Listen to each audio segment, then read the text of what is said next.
Again, last Sunday, it was still 14 degrees below zero wind chill, and I still went to church. I still love Central Synagogue.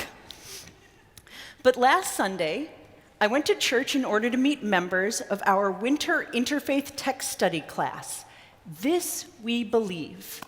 We were there for Sunday worship at St. Bart's Church. Those are our friends around the corner on Park Avenue. I'm so glad that I was there.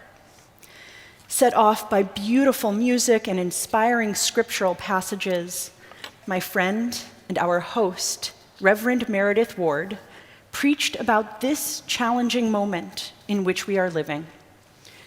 In the face of violence and terror, she pointed us towards the wisdom of our sacred texts, the comfort of faith, and the strength of fellowship or friendship to help us make it through. In times of upheaval, of transition, of fear, in times when we cannot anticipate what will happen next, how can we respond? We need real strength to remain upright and move forward when facing uncertainty. Reverend Ward was right.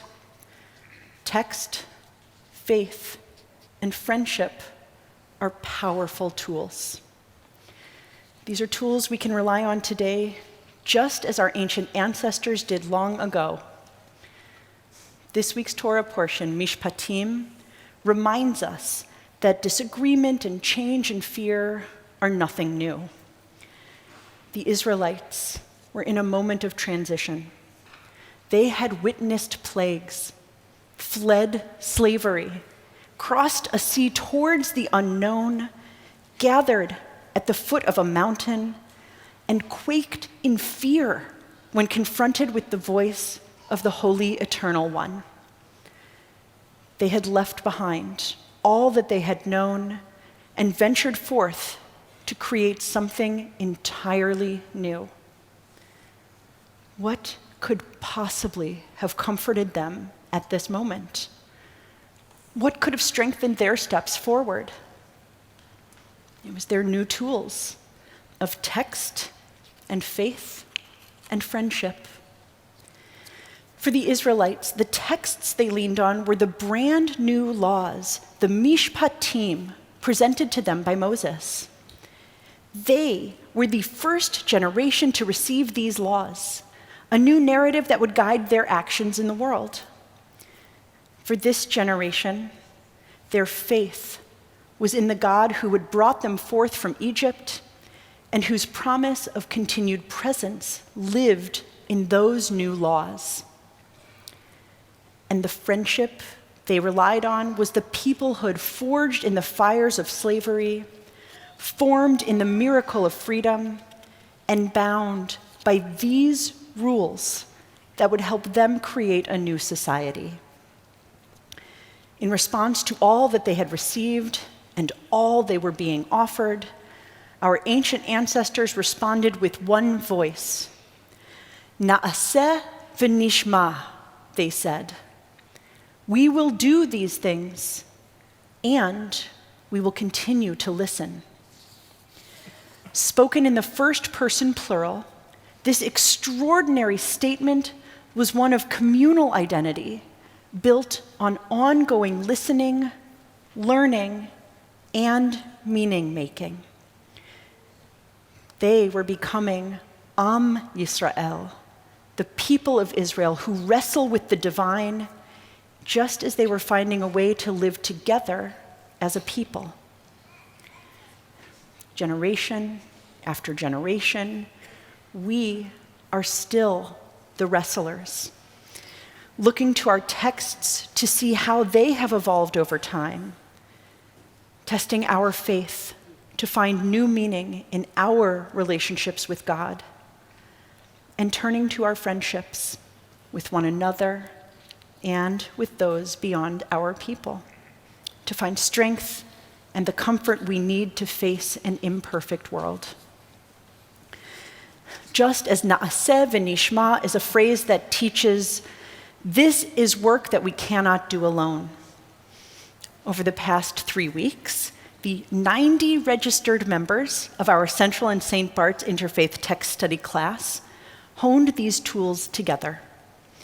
We read Jewish and Christian responses to the existential crises of the temple's destruction, the philosophical and political reshaping of the world during the Enlightenment, and the complete rupture in the fabric of reality and morality that was the Holocaust. We asked one another, where was God for these ancestors of ours?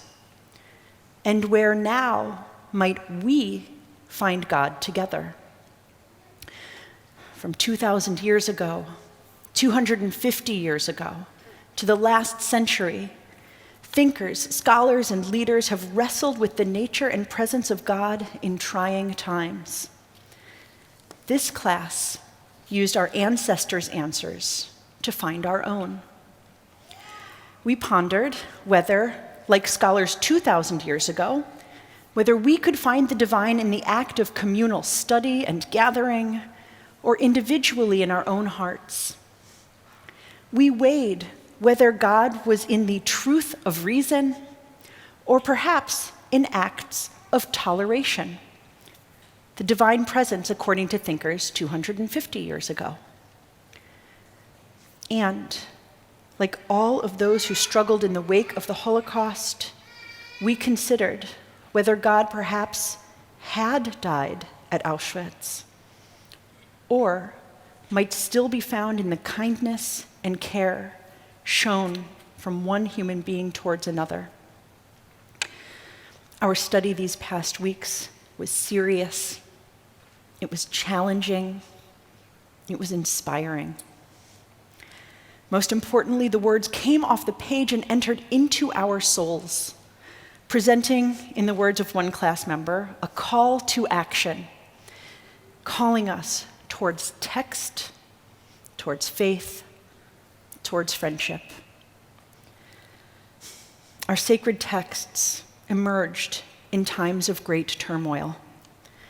The sudden freeing of slaves, the destruction of a city and a nation, new philosophies and politics reshaping the world, the utter rupture of reality.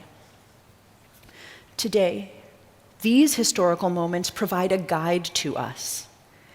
They give us texts that put our meaning-making tools to good use. They invite us to seek the real presence of God among us through our faith. They lead us towards friendship and community.